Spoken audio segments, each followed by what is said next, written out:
اسی طرح ہمارا حق بنتا ہے کہ ہم اپنی اولاد کی صحیح تربیت کریں، اپنی اولاد کو اسلامی طور طریقے کے مطابق چلائیں۔ اگر ہم سب نے اپنی اولاد کی فکر کی، اپنی اولاد کی اچھی تربیت کی، یہی اولاد ہمارے لیے دنیا اور آخرت میں کامیابی کا ذریعہ بنے گی۔ اور جن کی اولاد نیکوکار نہیں، نماز نہیں پڑھتی، اچھے کام نہیں کرتے، قرآن مجید پر عمل نہیں کرتے، تو ان کے لیے بدقسمتی ہے کہ اللہ تعالیٰ نے ان کو اولاد تو دی لیکن وہ اپنی اولاد کو نیکوکار نہ بنا سکے۔ اسی موضوع پر چند چیزیں آج کے خطبے کے اندر بیان ہوں گی، پھر اس کے بعد یہ خطبہ انشاءاللہ اسی موضوع کا تربیت اولاد کے متعلق مکمل ہو جائے گا۔ آئندہ جمعۃ المبارک کے اندر انشاءاللہ ذوالحجہ کے فضائل اور اس کا اجر ثواب کے بارے گفتگو کریں گے۔ پچھلے جمعۃ المبارک کے اندر گفتگو ہوئی تھی کہ 110 نمبر پر کہ اپنی اولاد کو اللہ پر توکل رکھنے کا طریقہ سکھائیں۔ اس پر پچھلے جمعہ گفتگو ہو چکی ہے، اور آج سے 111 نمبر سے شروع کرتے ہیں۔ 111 نمبر پر آتا ہے اپنے بچوں کو بیانات سننے کے لیے مجلس میں لے جایا کریں۔ یہ اہم چیز ہے، ہم اپنے بچوں کو قرآن سننے کے لیے، بیانات سننے کے لیے زیادہ ٹائم نہیں دیتے۔ اگر ہم اپنے بچوں کو نئی قرآن حدیث سنائیں گے تو ہمارے بچے کس طرح نیک ہوں گے؟ جب ہمارے بچے، ہماری اولاد قرآن کو نہیں سنیں گی، حدیث کو نہیں سنیں گے، بیانات صحیح نہیں سنیں گے، واعظ و نصیحت کی باتیں نہیں سنیں گے، ان کے دل میں کس طرح دین کی محبت پیدا ہوگی؟ ہم مسجد میں بچوں کو لے آنا شرم محسوس کرتے ہیں کہ میں اپنے بچوں کو مسجد میں کیسے لے کے جاؤں۔ یہ افسوس کی بات ہے، ہم مسجد میں دین سننے کے لیے، قرآن نصیحت واعظ سننے کے لیے، بیانات سننے کے لیے بچوں کو مسجد میں لے آنا شرم محسوس کرتے ہیں، لیکن دنیا کے باقی کاموں میں اپنے بچوں کو ساتھ لے جانا شرم نہیں محسوس کرتے۔ مثال کے طور پر اگر آپ نے بازار جانا ہے تو کوشش کریں گے میرے بچے میرے ساتھ جائیں، اپنی پسند کی چیز لے کے آئیں گے۔ بازار میں بچوں کو لے جانا شرم محسوس نہیں ہو رہی۔ اگر آپ کو کسی نے شادی کی دعوت کی، ولیمے کی دعوت کی، آپ اپنے بچوں کو فخر کے ساتھ تیار کر کے لے جائیں گے، کس لیے؟ فلاں شخص نے ولیمے کی دعوت کی ہے، آپ بچوں کو بھی ساتھ لے جانا چاہیے۔ یا کوئی اور دنیا کے کاموں میں، بازاروں میں، محلوں میں، میلوں میں، ایسے دنیا کی تفریقات میں، یعنی کہ آپ اپنے بچوں کو ساتھ لے جانا فخر سمجھتے ہیں، لیکن دین کے لیے، قرآن سننے کے لیے، احادیث سننے کے لیے، بیانات سننے کے لیے ہم اپنے بچوں کو فخر نہیں سمجھتے بلکہ اپنے بچوں کو دور کرتے ہیں۔ تو اس کا نتیجہ یہ ہوگا جب ہمارے بچے بڑے ہو جائیں گے تو وہ دین سے دور رہیں گے، قرآن حدیث سے دور رہیں گے، وہ اس کے قریب نہیں آئیں گے۔ جو لوگ قرآن حدیث نہیں سنتے وہ دین سے بھی لاپرواہ ہیں، بے خبر ہیں، ان کو نیکی کی توفیق نہیں ہو سکتی۔ تو اس لیے فرمایا گیا کہ 111 نمبر پر آتا ہے اپنے بچوں کو مجلس میں بیانات سننے کے لیے مسجد میں یا کہیں بھی قرآن حدیث کا واعظ ہو، نصیحت کی باتیں ہوں تو اپنے بچوں کو ساتھ لے جانا ہے تاکہ ہمارے بچے یہ قرآن حدیث سنیں گے، انشاءاللہ اس پر عمل کریں گے۔ اگر وہ سننے میں تھوڑا یعنی کہ کرکراہٹ کرتے ہیں، ان کو سمجھ نہیں آتی باتیں، لیکن اگر وہ تھوڑی بہتی سن لیں گے تو چند باتیں ایسی ان کے دماغ میں ضرور بیٹھ جائیں گی جو ادب کے لحاظ سے ہوں گی، ان کی نصیحت کے لحاظ سے ہوں گی۔ تو ہمیں اس چیز کا خاص خیال کرنا ہے۔ 111 نمبر پر اپنے بچوں کو مجلس میں بیانات سننے کے لیے ساتھ لے جایا کریں، اس سے یہ فائدہ ہوگا ہماری اولاد نیکوکار بن جائے گی۔ نمبر 112 پر آتا ہے مریضوں کی عیادت کے لیے جب جائیں اپنے بچوں کو ساتھ لے جائیں۔ یہ بھی اہم چیز ہے۔ اصول شریعت کا یہ ہے کہ جب آپ کسی مریض کی عیادت کے لیے جاتے ہیں، مثال کے طور پر کوئی شخص بیمار ہو جاتا ہے، اپنا ہو یا بیگانہ ہو، رشتہ دار ہو، کوئی بھی ہو، محلے والا ہو، تو جب آپ اس کے لیے عیادت کے لیے جائیں گے تو اچھا طریقہ تو یہ ہے کہ اس کے لیے کچھ نہ کچھ ہدیہ لے کے جائیں، تحفہ لے کے جائیں، تاکہ اس مریض کو خوشی ہوگی کہ ایک تو یہ میری عیادت کرنے کے لیے آئے ہیں، دوسرا میرے لیے ہدیہ بھی لے کے آئے ہیں۔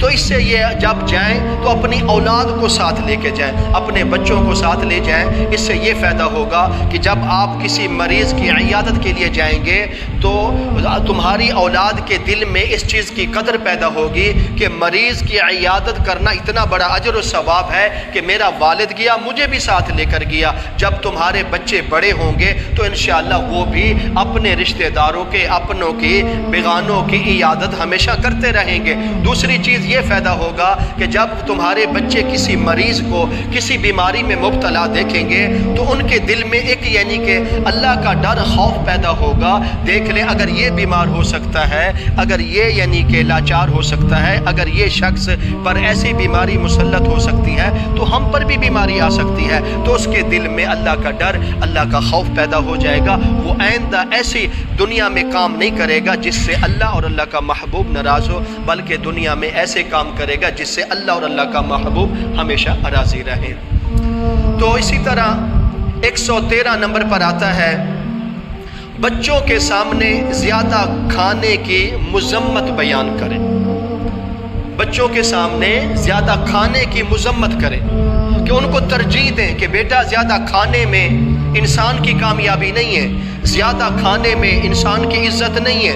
اگر انسان کی کامیابی ہے، انسان کی کامیابی ہے، انسان کو عزت ملے گی تو اس کے اخلاق سے ملے گی، اس کے اچھے کردار سے ملے گی۔ دیکھ لے انسان جتنا بھی کما لے، کروڑ پتی بن جائے تو صرف اس کو شام کو 2-3 روٹی کھانے نصیب ہوتے ہیں، اس سے زیادہ تو وہ نہیں کھا سکتا۔ تو اس لیے اپنے بچوں کو انسان کی محبت دل کے میں رکھیں، اور بچوں کے دلوں میں اللہ کا خوف، اللہ کی محبت رکھیں، اور بچوں کے دل میں آپ صلی اللہ علیہ وسلم کی فرما برداری، اطاعت، محبت رکھیں، اصحاب رسول کی محبت رکھیں، اہل بیت کی محبت رکھیں اپنے بچوں کے دلوں میں، اور اسی طرح اولیاء اللہ، استاد، علماء کی محبت ان کے دلوں میں رکھیں، تاکہ ان کو پتہ ہو کہ دنیا میں زیادہ کھانے کی قدر نہیں ہے، بلکہ دنیا میں اچھے اخلاق اور اچھی محبت، اچھی صحبت کی قدر ہے۔ تو ہم اپنے بچوں کے دلوں میں زیادہ کھانے کی قدر نہ رکھیں، بلکہ انسان کی اہمیت اور دین کی قدر دلوں میں رکھیں، تاکہ ہمارے بچے جب بڑے ہوں گے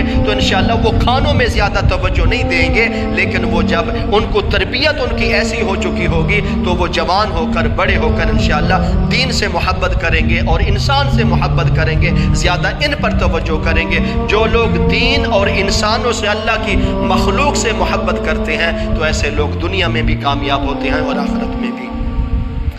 نمبر 114 پر آتا ہے بچوں کو دستک دینے کی اور اجازت لینے کے آداب سکھائیں۔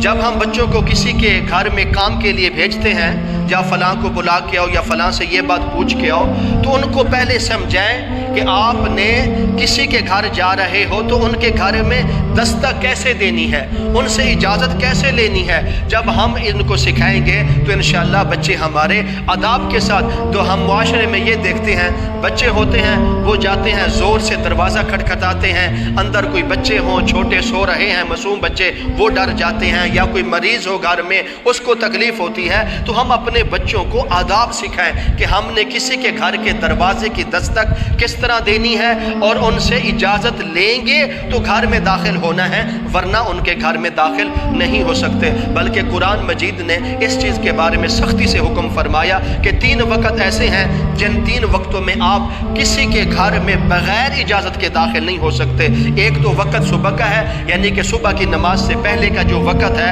وہ آرام کرنے کا وقت ہوتا ہے، سونے کا وقت ہوتا ہے۔ اس وقت آپ بغیر اجازت کے کسی کے گھر داخل نہیں ہو سکتے۔ دوسرا وقت ہوتا ہے دوپہر کا، دوپہر کا وقت بھی آرام کرنے کا ہوتا ہے، تو اس وقت بھی اگر آپ کو اجازت ملے تو جا سکتے ہیں گھر میں، ورنہ بغیر اجازت کے اس گھر داخل نہیں ہو سکتے۔ تیسرا وقت ہے عشاء کے بعد کا، وہ بھی آرام کرنے کا، سونے کا وقت ہوتا ہے۔ ان 3 وقتوں کو قرآن مجید نے سختی سے حکم فرمایا